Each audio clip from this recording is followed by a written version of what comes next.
un lector de Así Prensa nos preguntaba algo en base a una investigación realizada por Gallup de una forma bastante superficial. Gallup, como saben ustedes, es esta famosa agencia de sondeos de opinión y de encuestas, y que ha sido retomado por un bloguero, por uno de estos comentaristas en blog, que es un economicista poco simpatizante de la Iglesia. Según esta demostración de Gallup, las naciones que menos practican la religión son las más ricas, y viceversa, las naciones donde más se practica la religión son las más pobres, y que en consecuencia se podría decir que resulta alarmante ver cómo la religión parece ser un freno al desarrollo económico y cómo, según lo que decía Marx, efectivamente, de alguna manera, la religión sería el opio del pueblo. Esta afirmación superficialmente puede parecer cierta. Por ejemplo, si nosotros comparamos la riqueza y el bienestar económico de Europa, donde prácticamente la fe ha desaparecido, especialmente en las naciones del norte europeo, las naciones escandinavas, Dinamarca, que tiene el índice de creencia religiosa más baja del mundo, Inglaterra, hoy en día una de las grandes economías, también con el número de ateos más grande del mundo, España, que antes era católica y que ahora la prosperidad la ha convertido en una nación profundamente apóstata, ¿no? Y si eso se compara con los países donde existe un número importante de práctica religiosa, como en América Central, por ejemplo, o si nosotros comparamos con los países del norte de África, donde se practica el Islam y donde hay una pobreza endémica, espantosa, o el mismo Cuerno de África, entonces concluiríamos que es verdad, que allí donde hay religión no hay desarrollo económico, y al revés, donde hay desarrollo económico no hay religión. Esa afirmación parece seductora, pero en realidad no cuenta con el gran elefante en medio de la sala. Y ese elefante se llama Estados Unidos. Estados Unidos tiene efectivamente muchísimos problemas y hay muchas cosas que criticar. Pero, como saben ustedes, la nación de más alto índice de práctica religiosa es la India,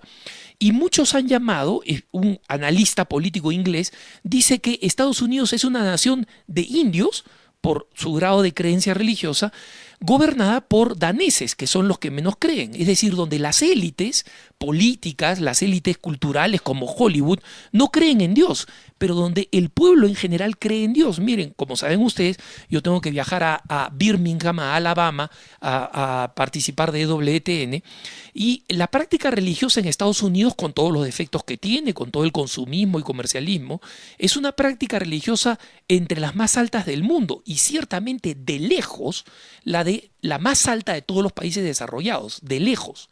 Entonces, ¿cómo la nación que tiene uno de los índices de práctica religiosa de las distintas religiones, hay que hablar, pluralidad religiosa enorme, ¿no? ¿Cómo una de estas naciones es al mismo tiempo la que es más rica y de lejos la más rica en el mundo? Pero de lejos. La economía norteamericana puede absorber la economía japonesa y alemana al mismo tiempo, juntas. Y si es que el estado de California se separara de Estados Unidos, sería la cuarta economía mundial, y la de Estados Unidos seguiría siendo de lejos la primera. Esto nos da una idea, pues, de los volúmenes de los que estamos hablando. Entonces, Estados Unidos no es tanto el que nosotros desde nuestros países podemos ver a través de las pésimas películas de Hollywood. Estados Unidos es una nación con uno de los índices más altos de práctica religiosa, y como digo, con todos los problemas, sigue siendo la economía más grande. Y la crisis actual no debe confundirnos. Una nación que puede hacer presupuestos de trillones de dólares lo puede hacer simplemente porque tiene esos recursos. Entonces, es muy importante comprender que ahí nomás tenemos un elefante en medio de la sala, de cómo se explica para aquellos que quieren asociar necesariamente el bienestar económico con la falta de religión. La India está creciendo como una nación que está aportando un bienestar económico sorprendente, y cómo ese bienestar económico está compatibilizado con la práctica religiosa de los grupos hindúes,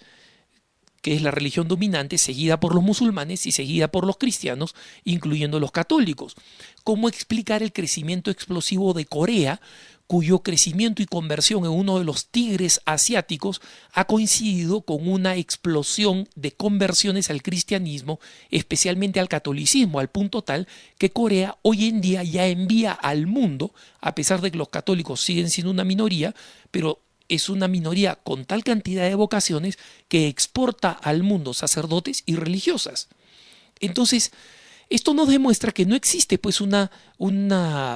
perfecta coincidencia entre los países pobres y los países que creen y los países ricos y los países que no creen. Es cierto que existe algo de esto, pero en el caso de Europa hay que explicar que el bienestar económico europeo es una explosión que sigue al Plan Marshall aplicado por Estados Unidos después de la Segunda Guerra Mundial y que fue posible gracias a la intervención de grandes católicos como Konrad Adenauer en Alemania, Alcide de Gasperi en Italia, como el ministro y canciller de Relaciones Exteriores de Francia, Schuman. Y Schuman y de Gasperi han sido ejemplarmente católicos al punto que sus causas de beatificación han sido introducidas y algún día podrían ser los políticos modernos santos de entre los primeros, ¿no? Schuman en concreto fue el gran promotor de la Unión Europea como una forma de garantizar que las naciones de Europa no se volvieran a enfrascar en una guerra, y él deliberadamente escogió que la bandera de la Unión Europea, como hoy la conocemos, fuera de fondo azul con estrellas doradas para cumplir con el pasaje que habla de la Virgen María, de que una mujer estaba con 12 coronas sobre su cabeza, sabiendo que el color azul es el color de la Virgen María. Entonces, curiosamente, la Unión Europea, hoy radicalmente anticatólica, tiene una bandera de origen profundamente católico y mariano. Ahora, dicho esto, es importante señalar que es cierto, y esto lo nota constantemente el Antiguo Testamento, que el bienestar económico aleja a las personas de la fe en muchas ocasiones, porque es más fácil suplicar en la miseria que dirigirse a Dios y dar gracias en la prosperidad. En la prosperidad nos volvemos complacientes, nos volvemos autosuficientes, soberbios. Y la historia de Israel está plagada de momentos en los cuales en el bienestar se olvidaban de Dios y en el destierro y en la lejanía se acordaban y oraban a Él. El Chile, para poner el caso de una nación que ha logrado crecer en su clase media y en la distribución justa de la economía y de un bienestar importante dentro de la región,